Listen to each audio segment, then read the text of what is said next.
friends, let's pour another cup and settle in with Job chapters 4 through 5 today. Today we finally hear from one of Job's three friends, and well, let's just say it's a little uncomfortable. I've caught myself thinking, with friends like these, who needs enemies? But honestly, let's give them some grace. They're hurting too, watching their dear friend suffer, and they're just trying to make sense of it all. We've been there, right?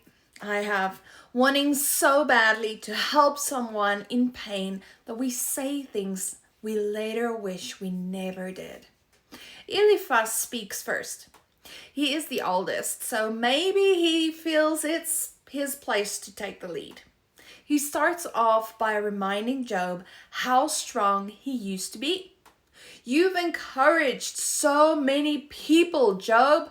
You've strengthened weak hands and steadied knees that were giving in.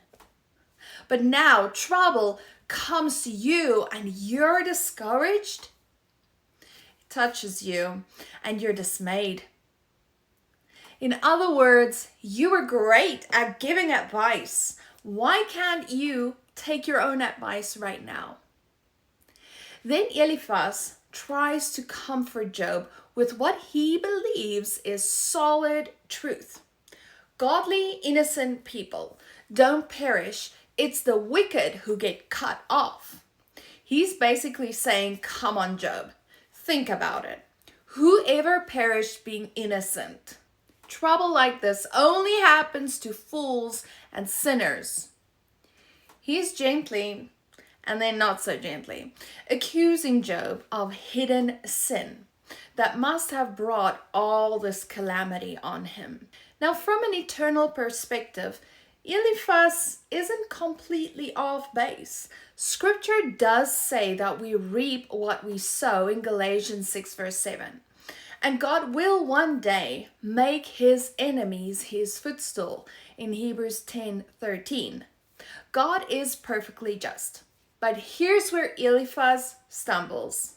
He assumes every hardship is direct punishment for personal sin, and that godly people, if they respond correctly to discipline, will always be rescued from trouble and showered with good things in this life. Friends, that's just not how the real life works while we're still on this earth.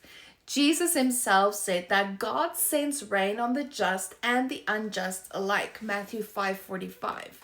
Children of God are not exempt from suffering. Innocent people hurt deeply, sometimes for reasons that we may never understand. We see it all through scripture. The tower in Siloam falling on innocent bystanders, Luke 13 verse 4 through 5. The man born blind, whose condition wasn't because of anyone's sin, John 9 verse 1 through 3.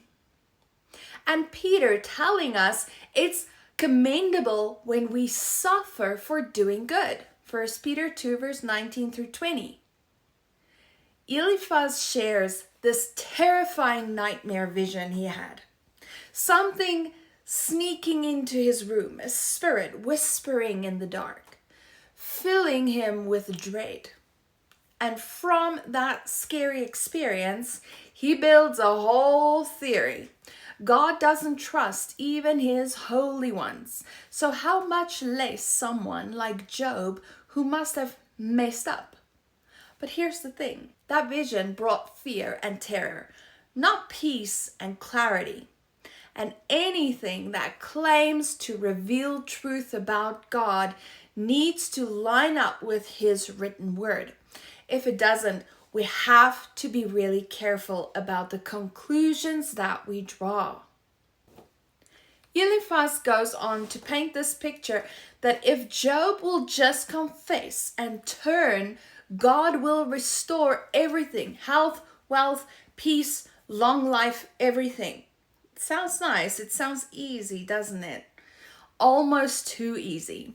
But turn to Hebrews 11 and you will see a long list of faithful heroes who were mocked, flogged, sawed in two, lived in poverty and caves, yet the world wasn't worthy of them.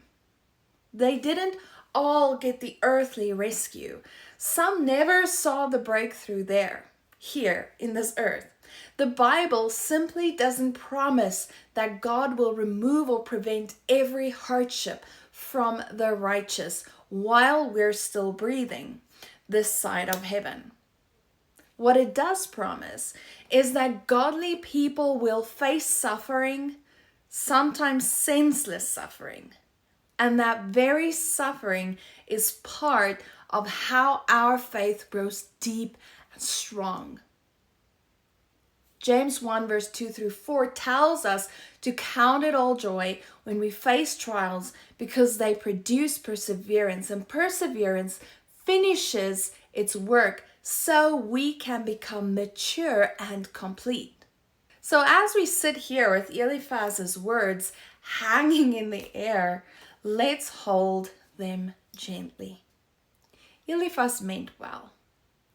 Eliphaz loved Job. But his tidy formula, good people always prosper, suffering always means sin, just doesn't hold up against the bigger story of Scripture, or against many of our own personal stories. If you've ever had someone try to comfort you with easy answers in the middle of pain and grief, you're in good company with Job today. And if you've ever been the friend who said the wrong thing because you didn't know what else to say, welcome to being human. We all need grace. Thank you so much for joining me on this next step through Job. If these conversations are helping your heart at all and building your faith, would you share this video with someone who might need the same gentle reminder today? Let's keep encouraging each other as we go along this year. God willing, I will see you tomorrow for the next chapter. Until then, take care of yourself. Keep bringing your honest heart to God and know that you are deeply loved. Shalom, shalom.